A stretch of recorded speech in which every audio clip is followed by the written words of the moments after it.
Hop and pose, we make a toast to everything. Now a little bit lower. I can't hear myself. 1, 2. Okay, so we back, Fat Boy Radio, and we have Esso. Yeah. So What up, man? So speak to the people. Tell good, y'all. For all the people that don't know who Esso is, who is Esso? I hate when people ask that question. Why you say because that? like, I'm me, you know, like it's hard to answer that. Like, I'm a dude from Harlem. I make music. Hopefully the people enjoy it. And really, I'm a dude that I think has certain ways of thinking about the way that I make my music and my role in this whole being a New York artist thing right now. So that's me in a nutshell. I like to think of myself as the evolution of New York music. So how do you feel about New York City right now? New York is good right now. Like, I mean, you look like you were kind of hesitant. No. You know, like, a lot of people look at it because New York may not be great mainstream right now, but there's a lot bubbling, not even so much under the radar in New York. Like the homie Sky Zoo just dropped his album. Yeah, that was what, Tuesday? Yeah.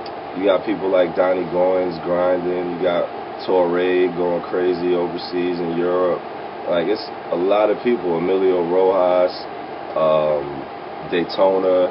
You know, it's a whole lot of us that are kind of starting to get those bigger looks right now. So New York is in good shape. It's just the people who are coming up aren't necessarily all of the traditional New York prototype. So what's the traditional New York type? I think the traditional New York prototype is like skewed towards street music. You know, like it's just a look like Timbs and Carhartts and, you know, oversized fitteds, and that's what people expect us to be. Yeah, you got the motorcycle jacket up. Yeah, you know, that's my James Dean ethos. Yeah, that's one of my bigger inspirations. Like, I have New York inspirations. Of course, I grew up listening to Nas, Jay-Z, Biggie, but I also grew up listening to Jimi Hendrix and soul music, and you know, so even with that, like, my influences are different than a lot of people. Yeah, because when I first met Esso, I was like, yo, who you think has the best swag and your best swag? I think he was like Frank Sinatra. Yeah. Was this Frank Sinatra? Yo, like the Rat Pack, that whole, like, those dudes changed style. You know what I'm saying? Like, you look at a dude like a Pharrell. Pharrell has changed style. Like, when you, at least for me, when I look at people style-wise, and I don't even like the word swagger anymore. I know. We was talking about that when I did the documentary. When I was doing the documentary, every time I was like, yo, so how do you feel about swag? He had like this meanest face. Yeah, because he hates the word. Because like swagger is become a commodity. Old Spice has a body spray named Swagger. Even on ESPN now. Yeah. ESPN, they were like, oh, LeBron James is losing his swag. As soon as I heard that, I was like, I'm not using the word swag anymore. I moved on to aura. And you know, hip-hop is like one of the things that's like a hallmark of rap, and that the rap culture is, as soon as we have something, because we always have it early, as soon as we do it and other people start doing it that aren't in the core of the culture, it's not even cool anymore. You know, like if all of a sudden in 6 months you see a whole bunch of dudes rocking motorcycle jackets, I'm gonna be on to the next thing. Because on to the next one. It's like, I don't want y'all to steal what I'm doing. How whack is that? Okay, so from Harlem. You're from Harlem, so how does that influence your music? Do you have to stay fly, stay fresh? I mean, I would do that no matter where I was from. Like, Harlem just tends to have a stereotype as being those dudes in New York that are always the flyest or the quote-unquote flashiest or whatever. You know, like, and that just goes back to, you know, the Puff era and the Mace era and, you know, the Cam era. Like, but then a lot of people also forget, like, there was a Big L era. Yeah. You know? But Big L doesn't get any respect anymore. At all. He's like one of the most slept on dudes of the 90s in New York. Period. And a lot of people don't know that before he passed, he was about to sign a label deal with Rockefeller. Yeah. So you would have probably outshined Jay-Z. He'd have been huge, yo. Yeah. Like, and then, I don't know, you heard the 7-minute freestyle with him, man? Of course, that's classic. Like, come on. That's classic. He murked him. And I'm a Jay-Z fan, and he murked him. anybody that could come in their first few lines is all the glamours and glitz. I plan to get rich. I'm from New York, but never was a fan of the Knicks. Like, come on, man. Yo, Big L is so slept on. Like, I'm still, like, you know what I'm bumping right now from Big L? I'm bumping his last freestyle. Yeah. The shit on Watch for the Hook. Yeah. He murked it. Retarded dude was like killing everything. Sick at stretching Bobito, talking about fuck Beavis, I get nothing but head. Like, yeah, like come on, like the wittiness that's involved in that is just on a level that a lot of people may not have picked up on at the time. And because he didn't have like a Biggie or he wasn't mainstream at all. Mainstream success before he passed, a lot of people forgot about what it was that he was doing at the time. The dude was retarded. Yes, he was. A lot of people don't even know Ron Browse produced the majority of Big L's music. Did he?